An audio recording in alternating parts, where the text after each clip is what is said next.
UP academy for civil services में आप सभी का एक बार फिर से स्वागत है। मध्यकालीन भारत की जो सीरीज़ चल रही है और उस सीरीज़ में हम लोग पढ़ रहे हैं क्या, हम लोग पढ़ रहे थे सल्तनत, वो भी कहाँ की, दिल्ली सल्तनत का इतिहास हम लोग पढ़ रहे थे। ऑलमोस्ट सब कुछ खत्म हो गया। एक लास्ट वीडियो, जिस वीडियो में मैं आपको बताऊंगा कि दिल्ली सल्तनत का एडमिनिस्ट्रेशन कैसा था। तो चलिए बिना समय बर्बाद किए हुए शुरुआत करते हैं।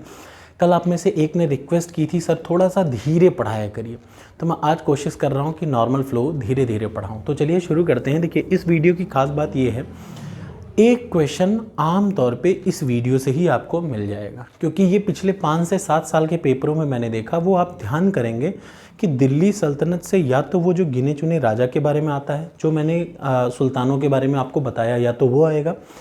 अदरवाइज़ एक क्वेश्चन जो आम तौर पे ज़रूर आ जाता है, 1 से 2 क्वेश्चन रहते हैं यूपी पीसीएस के प्रीलिम्स में, जिनमें एक क्वेश्चन तो उधर से आ जाएगा, एक क्वेश्चन आएगा एडमिनिस्ट्रेशन से, जो कि निश्चित है, चाहे वो दिल्ली सल्तनत के एडमिनिस्ट्रेशन से आए। और इसके साथ क्या आता है, मुगल कालीन एडमिनिस्ट्रेशन भी ज़रूर आता है। तो चलिए समय नहीं बर्बाद करते हैं, लेकिन एक प्रश्न आने की गारंटी यहाँ से रहती है कि इस वीडियो को देख लेंगे तो एक प्रश्न शायद सही हो जाएगा। अब यहाँ 2 इंपॉर्टेंट चीज़, अब ऐसा नहीं है कि देखिए एडमिनिस्ट्रेशन में बहुत कुछ आ जाता है, रिलीजियस आ जाते हैं, हर तरीके का आ जाता है, लेकिन हम उन चीज़ों को कवर कर रहे हैं जो एग्ज़ाम के पॉइंट ऑफ व्यू से बहुत ज़रूरी हैं। तो चलिए शुरू करते हैं अपने इस प्रोग्राम को। ठीक है, तो देखिए सबसे पहले मैं बता दूं, दिल्ली सल्तनत के एडमिनिस्ट्रेशन में शुरुआत होती है पोस्ट से। कौन सा पद, ये बहुत इंपॉर्टेंट है, क्योंकि आप देखते होंगे यूपी पीसीएस में यही आता है कि कौन सा पद किस चीज़ के लिए बना था। तो सबसे पहला पद था सुल्तान। सबसे बड़ा पद क्या था, सुल्तान। सुल्तान पद को हासिल करने वाला सबसे पहला आदमी था महमूद गजनी। ये एक टर्किश था, याद रखिए, महमूद गजनी। गजनी का महमूद पहला आदमी था जिसने सुल्तान की टाइटल ली थी, याद रहेगा। दूसरा वजीर। वजीर जो है वो सुल्तान का प्राइम मिनिस्टर कहलाता था और वो फाइनेंस डिपार्टमेंट को अपने अंडर में रखता था, याद रखिएगा। दूसरा हो गया वजीर। तीसरा हो गया दीवाने आरिज। ये एक बहुत ज़रूरी डिपार्टमेंट है। ये डिपार्टमेंट की शुरुआत की थी बलबन ने। ये एग्ज़ाम के हिसाब से बड़ा इंपॉर्टेंट है।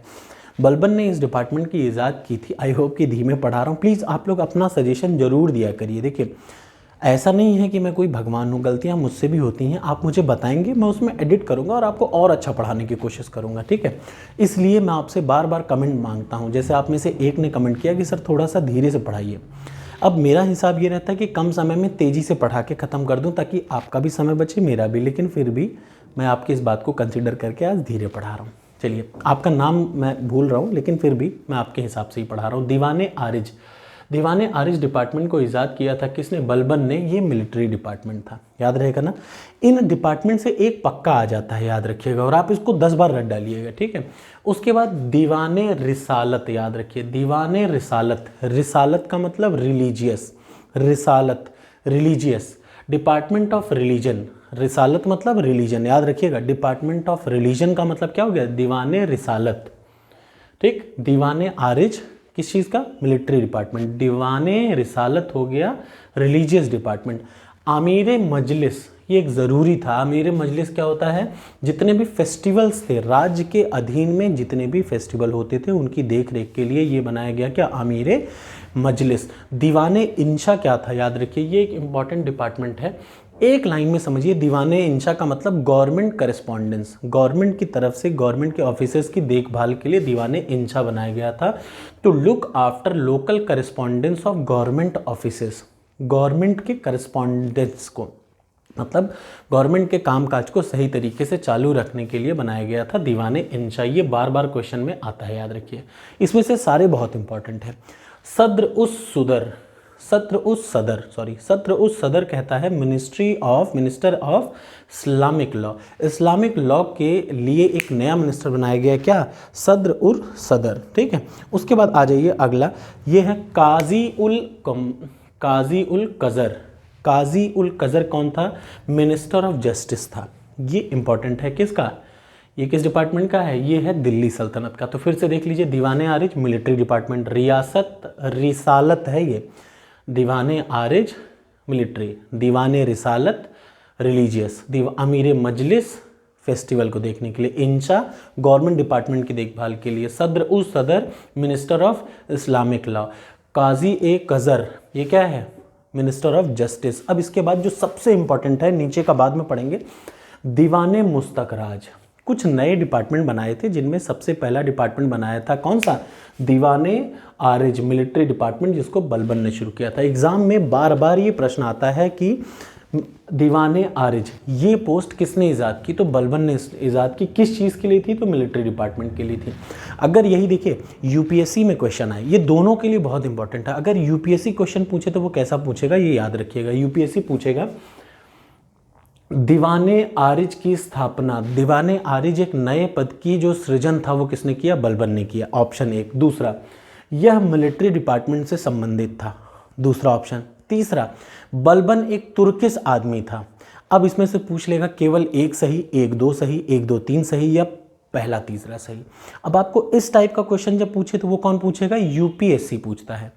आजकल यूपी पीसीएस भी थोड़ा चालाक है, इसलिए आप इतनी पूरी लाइन ज़रूर याद रखिएगा। दीवाने आरिज की मिलिट्री डिपार्टमेंट है और इसको सृजन किया था, सृजन का मतलब क्रिएट किया था बलबन ने। ऐसे ही दीवाने मुस्तक राज एक नया डिपार्टमेंट, अलाउद्दीन खिलजी ने 2 डिपार्टमेंट बनाए थे, याद रखिएगा। अलाउद्दीन खिलजी ने 2 डिपार्टमेंट नए बनाए, और का नहीं पता, लेकिन 2 डिपार्टमेंट नए बनाए। पहला कौन सा, दीवाने मुस्तक राज, department of revenue, department of revenue को बोला दीवाने मुस्तक राज। और डिपार्टमेंट ऑफ रियासत, डिपार्टमेंट ऑफ रियासत हुआ मार्केटिंग इंस्पेक्टर या डिपार्टमेंट ऑफ मार्केट कंट्रोल। ये 2 डिपार्टमेंट किसने बनाया, अलाउद्दीन खिलजी ने, याद रखिएगा।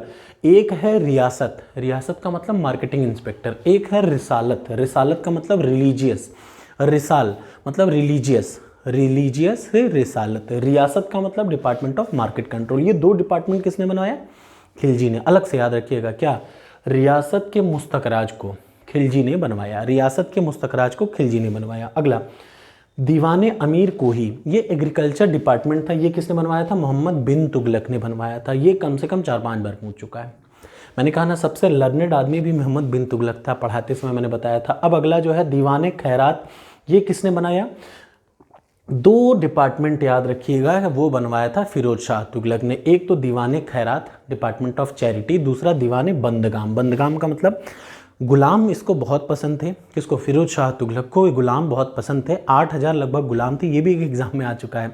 उन गुलामों की देखरेख के लिए दीवाने बंदगाम, और चैरिटी के लिए, गरीब अनाथों की चैरिटी के लिए, मुस्लिम गरीबों की चैरिटी के लिए इन्होंने शुरू किया दीवाने खैरात। तो खैरात के बंद में, बंद खैरात को फिरोज ने, और रियासत के मुस्तक राज को अलाउद्दीन ने, और कोही को, एग्रीकल्चर को किसने, मोहम्मद बिन तुगलक ने। और सबसे लास्ट दीवाने वजारत, बार बार एग्जाम में आता है, ये कौन सा डिपार्टमेंट है, तो फाइनेंशियल डिपार्टमेंट है। क्लियर हो गया, इससे ज़्यादा कुछ नहीं पूछेगा। इतनी ही पोस्ट है किसमें, दिल्ली सल्तनत में, लेकिन आप इसको एकदम से रट डालिए। क्लियर हो गया ना, इतनी सारी चीज़ें। अब आ जाइए land revenue system. Land revenue का मतलब स्थायी बंदोबस्त, जमीन के लिए कैसा, जमीन से कैसे उगाही होती थी किसानों से।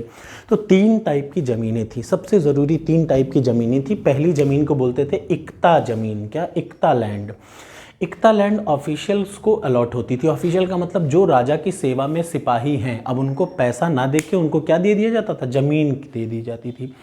इक्ता लैंड जो ऑफिशियल्स को, अधिकारी हैं, जैसे फॉर एग्जांपल मान लीजिए दीवाने रिसालत है, इसको ज़मीन दे दी, कौन सी ज़मीन मिलेगी, इक्ता लैंड मिलेगी। ठीक है, उस ज़मीन के बदले ये क्या करेगा, राजा की मदद करेगा, अपने सिपाही भेजेगा, उस ज़मीन से जो उगाही आएगी वो इसकी होगी। तो ये था इक्ता लैंड। दूसरा लैंड होता है खलीसा लैंड। खलीसा, खलीसा का मतलब खाली, आप समझिए। ये डिपार्टमेंट जो होता सीधा कंट्रोल सुल्तान के होता था, और राजा के मेंटेनेंस के लिए, रॉयल कोर्ट के मेंटेनेंस के लिए इस डिपार्टमेंट का इजाद किया गया। ये डिपार्टमेंट किसके अंडर में था, सीधा सुल्तान के अंडर में हुआ करता था। और तीसरा जो आता है वो है इनाम लैंड। इनाम लैंड या इनाम भूमि को कहते हैं, ये रिलीजियस इंस्टीट्यूशन के लिए, अगर आपको कोई बनाना हो, रिलीजियस प्लेस, मस्जिद बनानी हो, आप ले लीजिए, वो कौन सी ज़मीन कही जाती थी, इनाम लैंड कही जाती थी। और सबसे ज़रूरी और सबसे लास्ट जो लोकल गवर्नमेंट होता था, जैसे अगर कहा जाए कि लोकल गवर्नमेंट इस समय क्या है, तो सबसे पहले भारत देश है, उसके बाद फिर स्टेट है, स्टेट के फिर बाद डिस्ट्रिक्ट है, डिस्ट्रिक्ट के बाद फिर गांव है।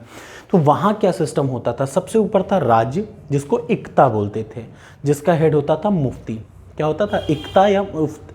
फिर से राज्य का हेड होता था, राज्य को बोलते थे इक्ता, उसका हेड होता था मुफ्ती। राज्य के नीचे शिख था, शिख क्या था, डिस्ट्रिक्ट, डिस्ट्रिक्ट का सिकदार।